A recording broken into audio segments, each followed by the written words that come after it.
I, a 33-year-old male, grew up with my younger brother, whom I'll call Ethan, a 30-year-old male, in what looked like a normal family from the outside. But things were seriously messed up behind closed doors. Ethan was basically the golden child from day one. He came into the world as a miracle baby because my mom had a super complicated pregnancy with him. His first few years were rough. Infections, breathing problems, hospital trips, all that stuff. I remember sitting in those waiting rooms for hours, scared about my little brother. Even after he got better, my parents, especially my dad, kept treating him like he was made of glass or something. Meanwhile, I was expected to be this perfect kid from like 7 years old. I had to get straight A's, help around the house, and act like a mini adult. Such garbage. If Ethan skipped school to rest or whatever, no problem. But if I was late to class, Dad would lose it. I remember in high school, I got detention for being late one time, and Dad grounded me for a week. That same month, Ethan literally ditched school to hang at the mall, and my parents barely said anything. Like, what the heck? When I was 15, I started working for my dad's plumbing business, not because I was super passionate about pipes or anything, but because it was the only way to get his attention. Turns out, I was actually pretty good at it. I'd watch my dad on the complicated jobs, stay up late reading manuals, and watch YouTube videos to learn stuff. I was determined to master the trade, even if my original motivation was just trying to get my dad to notice me. Dad's business was nothing fancy, just a small operation doing residential repairs and some light commercial maintenance contracts in Cleveland. We had a small office, a couple of vans with the company logo, and about 5 to 6 guys working for us during the busy seasons. Dad started it from scratch about 35 years ago, and it had a decent reputation in our part of town. Nothing to write home about, but it paid the bills and kept us comfortable. Ethan, on the other hand, was smart when it suited him, but had zero work ethic. He was still playing the sick kid card to get what he wanted. He tried college for a bit, dropped out because of stress, then tried some drop shipping business that failed. Then he tried day trading, where he lost like $15,000 of Dad's investment money. But somehow, I was still the one getting lectures about supporting your brother and family first. Not going to lie, it was weird. I loved Ethan because he's my brother, but living with this stuff was unbearable. We couldn't be more different. I was the serious, hardworking guy who cared about doing quality work. He was the fun one who never faced consequences for anything. By the time I was 20, I was basically running most of the day-to-day operations for the business. I was the one who showed up early to load the trucks. I was the one who stayed late to finish paperwork. I was the one customers would specifically request because they knew I'd do the job right the first time. While Dad still handled the big picture stuff and brought in most of the business through his connections, I was becoming the backbone of the company. I saw potential to grow beyond what Dad had built. I learned about water filtration systems, tankless water heaters, and commercial-grade installations on my own time. Dad was old school and liked doing things the traditional way, but I pushed to modernize and take on bigger projects. When I suggested we expand into commercial kitchen installations or start offering maintenance contracts to apartment complexes, Dad would nod along but never fully commit. The funny part? Even when I landed new clients or nailed big projects, Dad would somehow give Ethan credit. He'd say stuff like, Ethan's charm helped with the client relationships because he answered the phone sometimes, or praise him for his innovative ideas, like suggesting we get a website in freaking 2025. One time I spent weeks courting this big contract with a local restaurant chain. 6 locations, all needing complete plumbing overhauls. I put together detailed proposals, met with the owners multiple times, and worked out a competitive bid that would still be profitable for us. When we landed the job, worth about $85,000, Dad threw a little celebration at the office and actually toasted Ethan for helping organize the paperwork. Ethan, who had literally just stacked the proposal pages and put them in a folder. As soon as I saved enough, I got my own place about 20 minutes from my parents, close enough to help with the business but far enough to have my own space. Nothing fancy, a modest 3-bedroom ranch in a decent neighborhood that needed some TLC. I spent weekends fixing it up, replacing the dated kitchen cabinets, and refinishing the hardwood floors that had been hidden under old carpet. It became my sanctuary, the one place where I didn't feel like I was competing for recognition. Things were looking up.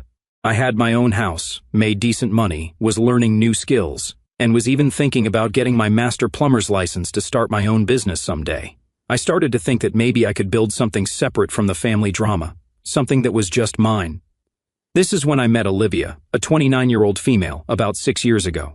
I was working on a major bathroom renovation job at some fancy downtown condos where she worked as the property manager.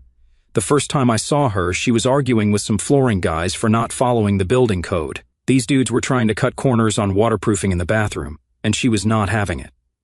I was impressed. She actually knew her stuff, unlike other managers who just wanted to cut corners and rush jobs. I remember walking up after the flooring guys skulked away and saying something like, "Nice to see someone who actually cares about doing things right." She turned around, still kind of fired up from the argument, and just said, "If you're not going to do it right, why bother doing it at all?" And I was like, damn, where has this woman been all my life? Olivia had studied construction management and was genuinely interested in the work we were doing. She'd inspect our progress, not in a bossy way, but because she wanted to learn. She told me she learned construction stuff from her dad, who was a general contractor, and I shared my ideas about modernizing my dad's business. We clicked right away. We even joked about starting a support group for responsible siblings. She had a similar family situation with a younger sister who could do no wrong. After that project ended, Olivia called the office, reporting an urgent plumbing problem at her apartment. Dad sent me to check it out, but when I got there was nothing wrong. She just wanted to see me again. Pretty smooth move, honestly. From there, we started dating. Olivia was different from other girls I'd been with. She didn't play games or expect me to read her mind. If something bothered her, she'd just say it. If she was happy, it showed. She was actually interested in my work, helped me study for license exams, and eventually started helping with the admin side of the business. In less than a year, she set up a scheduling system, improved our billing, and created formal contracts to replace Dad's old handwritten quotes. Dad wasn't thrilled about changing from his pen and paper system, but even he had to admit the business was running better. We were more organized, more professional, and honestly, more profitable. We moved in together after 2 years. I cleared out the smallest bedroom in my house for her to use as a home office, and we started making the place ours. New paint colors, new furniture, photos of us together on the walls. We started talking about getting married and having kids. Olivia would joke that our future kids would be plumbers and continue the family business. I thought I finally had everything figured out. At first, my family really liked Olivia. Mom would invite us over for dinner and ask Olivia for help with computer stuff or home renovation advice. Even Dad softened up when he saw how much she was helping grow the business. We were landing bigger contracts, getting into commercial work, and building a solid reputation in Cleveland. Olivia even got along with my brother. When his constant mistakes would irritate me, she'd tell me I should try to understand him better, saying his childhood health problems affected how he behaved. "He's trying in his own way," she'd say when I'd vent about him showing up late or messing up an order. I should have seen that red flag, but when you trust someone completely, it's hard to see the warning signs. After 4 years together, we got engaged. Nothing fancy. I proposed at home after we finished planning a major plumbing renovation for a restaurant chain. We'd been up late reviewing blueprints and coordinating with contractors, and it just felt right. We were partners in every way. I remember getting down on one knee in our living room, both of us still surrounded by blueprint pages and contract drafts, saying something like, "I know this isn't the most romantic setting, but this is us building something together, and I want to keep building with you forever." She cried and said, "Yes." Simple. No Instagram-worthy proposal, no fancy ring, though I did save up for a modest diamond. Just us making a commitment. We set the wedding date for the following spring, giving us about a year to plan and save up. Nothing extravagant. We were thinking maybe 75 people at most, somewhere outdoors if the weather cooperated. But about a year ago, I started noticing weird stuff.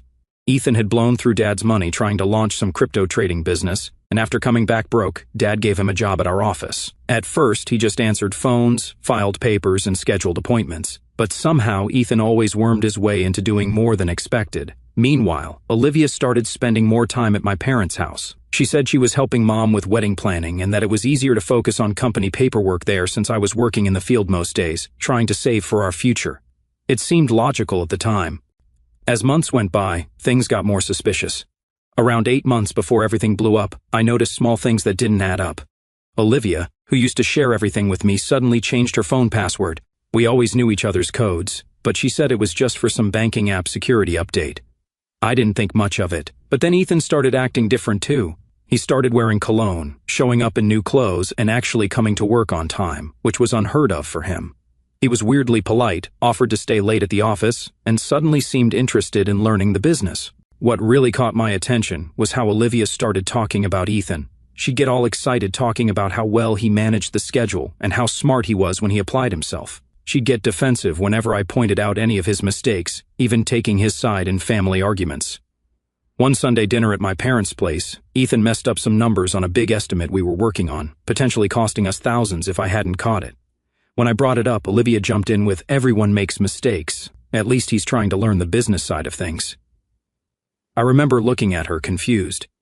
This was the same woman who once spent 3 hours redoing a proposal because there was a $50 calculation error.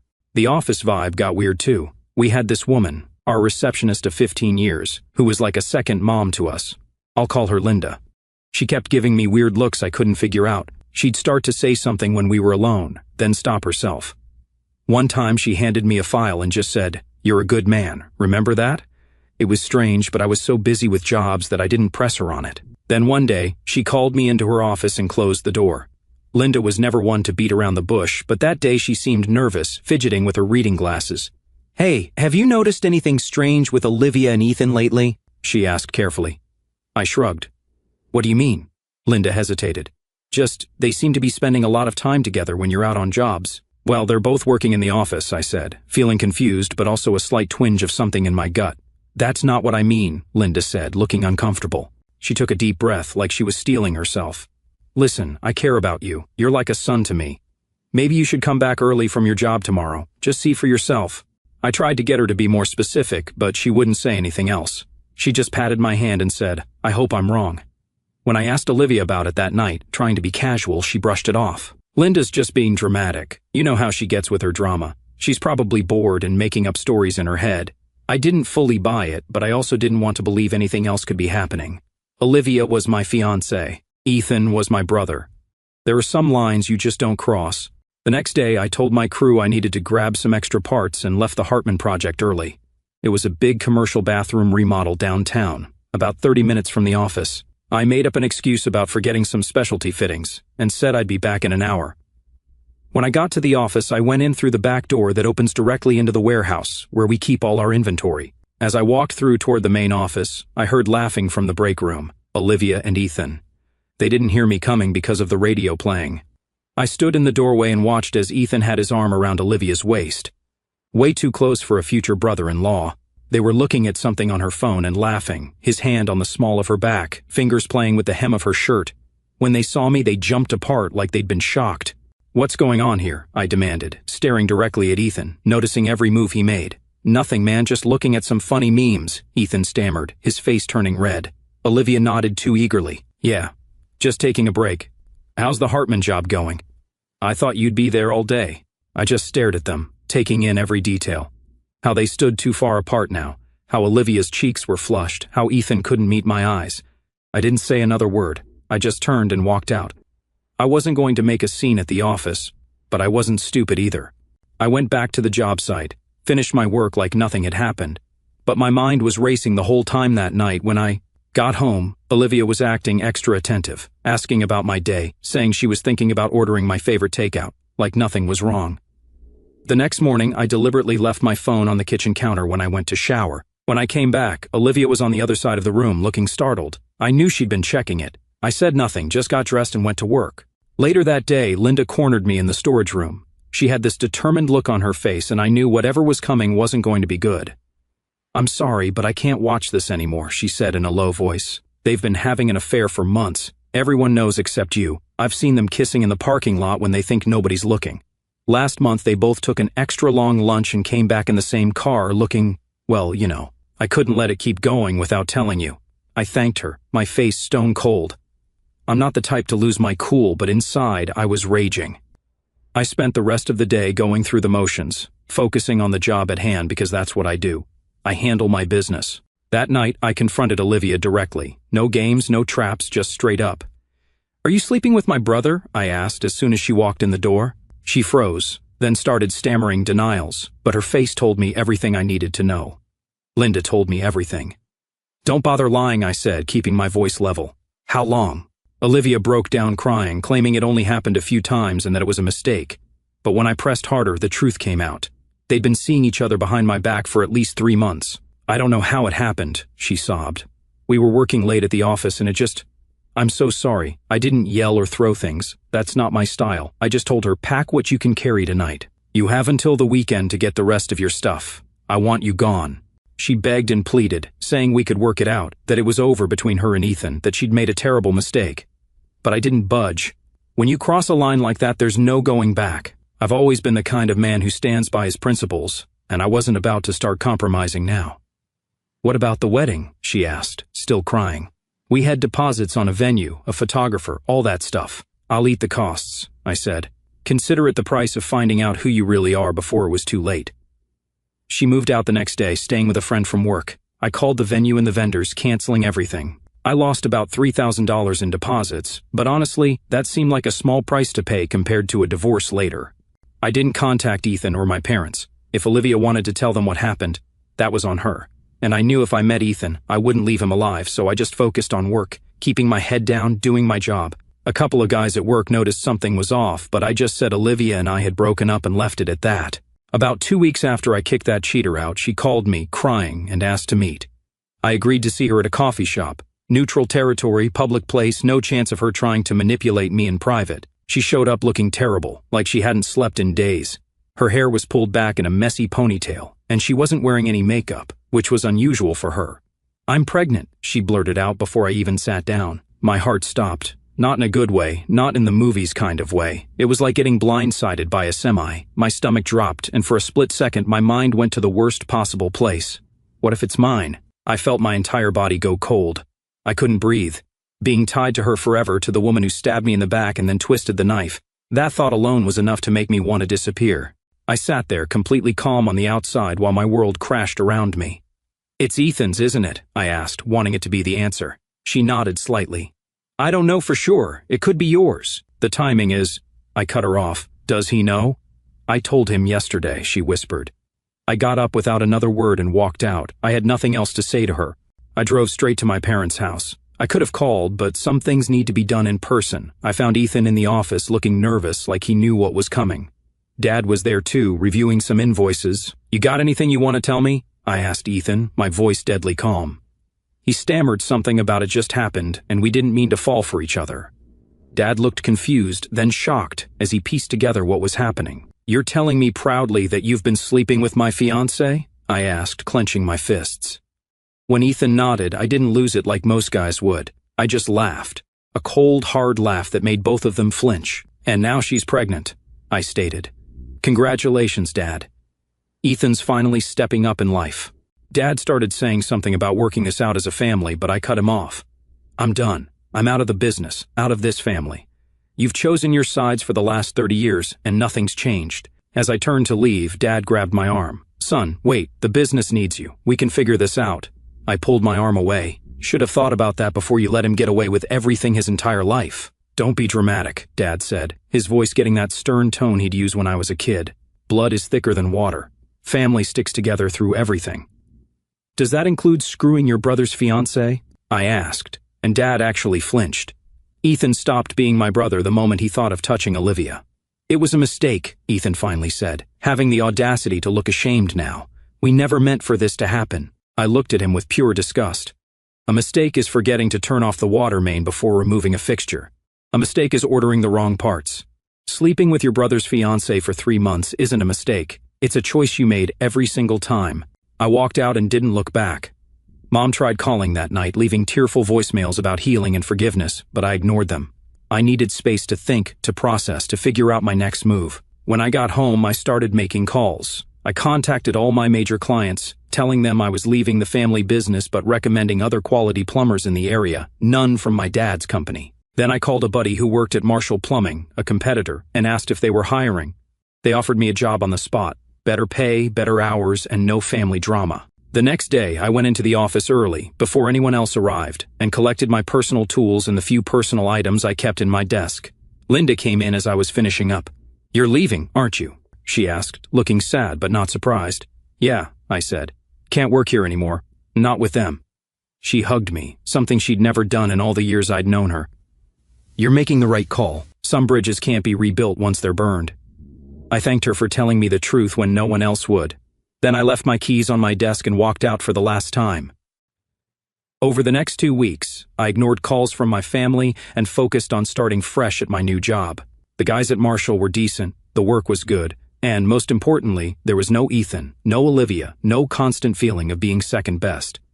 Then my mom showed up at my door one evening, begging me to come to a family meeting. "Your father has a solution," she promised. "Please, just hear him out." Against my better judgment, I agreed, not for Dad or Ethan, but for Mom. She'd always been caught in the middle, and while she enabled Dad's favoritism, She at least tried to balance things out when she could. When I arrived, they were all there. Olivia, too, sitting awkwardly on the couch, her hand resting on her still flat stomach in a weirdly possessive way. Dad cleared his throat and laid out his brilliant plan. Since Olivia and Ethan are expecting a child, they should get married, he began. And I think it makes sense for Ethan to take over the family business eventually. He's shown real interest lately. I couldn't help but laugh. It wasn't even angry laughter. It was genuine amusement at how predictable this all was. You want me to train the guy who stabbed me in the back to take over the business I helped build? I asked, still smiling at the absurdity. The business is still in my name, Dad reminded me, his voice harder now, and family sticks together. What exactly are you asking me to do here? I asked, even though I knew the answer. Dad laid it out. I'd come back to work, train Ethan in all aspects of the business, and eventually hand over the reins to him. Meanwhile, Ethan and Olivia would get married and raise their child, or possibly my child, together as one big happy family. I couldn't believe it. I almost made a freaking scene in there. I was seeing red, but all I did was stand up, look each of them in the eye, and say, "Let me be clear. I'm done with all of you. Ethan, you're not my brother anymore. Dad, you've always chosen him, so keep choosing him. Mom, I'm sorry you got caught in the middle." I turned to Olivia last. "If that baby turns out to be mine, contact my lawyer. I'll support my child, but you and I are done forever." As I walked out, Dad called after me. "You're making a mistake. Without you, this business won't survive." I turned back one last time. "That sounds like a you problem now." "You're being selfish," Dad shouted as I reached the door. "After everything this family has done for you." That made me stop and turn around. "What exactly has this family done for me, Dad? Given me a job where I worked twice as hard as everyone else for half the recognition? Let me build your business while you gave all the credit to Ethan? Or maybe you mean raising me to be responsible while teaching Ethan that actions don't have consequences?" I shook my head. If walking away from that makes me selfish, then I guess I'm selfish. The next 6 months were actually great for me. I thrived at Marshall Plumbing, earning respect for my skills without any family baggage. I got my master plumber's license, something Dad always said I wasn't ready for, and was already being groomed for a management position. They even put me in charge of a team on some larger commercial projects, trusting my expertise in a way my own father never had.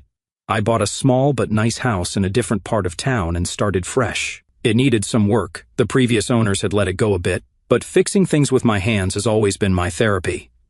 I spent weekends ripping out old carpet, refinishing hardwood floors, and replacing dated fixtures. No toxic family stuff, just me focusing on my career and rebuilding my life. I heard through the grapevine that Ethan and Olivia had gotten married in a quick courthouse ceremony. No reception, just making it official before the baby started showing. Dad apparently gave them a $20,000 wedding gift to use as a down payment on a house. The same dad who told me I needed to build credit and prove responsibility before he'd co-sign my first apartment lease when I was 22. Meanwhile, Linda, the office receptionist, quit working for my dad's company about a month after I left. She texted me to let me know and said she couldn't stand watching them run the business into the ground. She'd gotten a job at a dental office with better pay and normal hours. "Karma's already circling," she wrote. "Won't be long now." Then came the call from Mom. It was late, almost midnight, and she was crying so hard I could barely understand her. "The business is failing," she sobbed. "We're going to lose everything. Please talk to your father." I didn't want to get pulled back in, but I agreed to hear Dad out. When he got on the phone, he sounded broken, not the confident, controlling man I knew. It turns out Ethan had completely run the business into the ground in just 6 months. He'd messed up 3 major commercial contracts so badly that one client was suing for $75,000 in damages. Basic mistakes like installing the wrong size pipes, failing to pull permits, and leaving job sites unfinished. Instead of hiring experienced plumbers to replace me, he'd brought in his buddy from college who didn't know a P-trap from a pipe wrench. Most of the veteran staff had quit, including 2 guys who'd been with the company for over a decade, because Ethan would override their expertise on jobs, insisting they do things his way, which was usually wrong. Financially, things were even worse. Ethan had taken out a $120,000 loan against the business without telling anyone, and the money had vanished. The company credit cards were maxed out, and suppliers were refusing to extend more credit because of unpaid bills. Meanwhile, Ethan was driving a new truck and wearing expensive clothes while their business checking account was overdrawn. "We need you back," Dad pleaded. "I'll sign over 75% of the business. You can run it however you want." "What about Ethan?" I asked. Dad paused. "He and Olivia aren't together anymore. She left town last week. Just disappeared. Left him a note saying not to contact her. We don't know where she is or anything about the baby." I honestly wasn't surprised. Olivia had always been ambitious. Once she realized Ethan wasn't the golden ticket she thought, she moved on. Classic. I thought about it for exactly 2 seconds before telling him, not my problem anymore. But your mother, we might lose the house, Dad tried. Mom's welcome to stay with me any time, I replied firmly. You and Ethan can figure out your own arrangements. Dad started in with the usual guilt trip about family loyalty, but I cut him off. Remember when I told you Ethan would destroy the business? Remember how you chose him anyway? Well, this is what you chose. A week later, just as I was settling into my new life, Olivia texted me out of nowhere. The baby is yours. I have the test results. Ethan took all my money and disappeared. Please help me. I forwarded the message to my lawyer without replying to her. If the baby is mine, I'll do right by my child, but Olivia burned that bridge with gasoline. 2 days ago, Dad showed up at my house unannounced. He looked terrible, thinner, older, defeated. He was driving Mom's old sedan instead of his truck, which they'd apparently sold to cover business debts. Can we talk? He asked. I let him in, partly so he could see how well I was doing without them. My new place isn't huge, but it's mine, paid for with my own hard work. The living room was freshly painted, new furniture in place, everything neat and organized, a stark contrast to the chaos I'd left behind. Dad sat awkwardly on my couch and laid it all out. The business was bankrupt, 2 clients were suing, the bank was foreclosing on their house next month. He pulled out a folder of documents. I'm signing the business over to you, 100%, no conditions. You can save it, he said, pushing the papers toward me. 6 months ago, this would have been everything I wanted, the recognition, the control, the admission that I was right all along.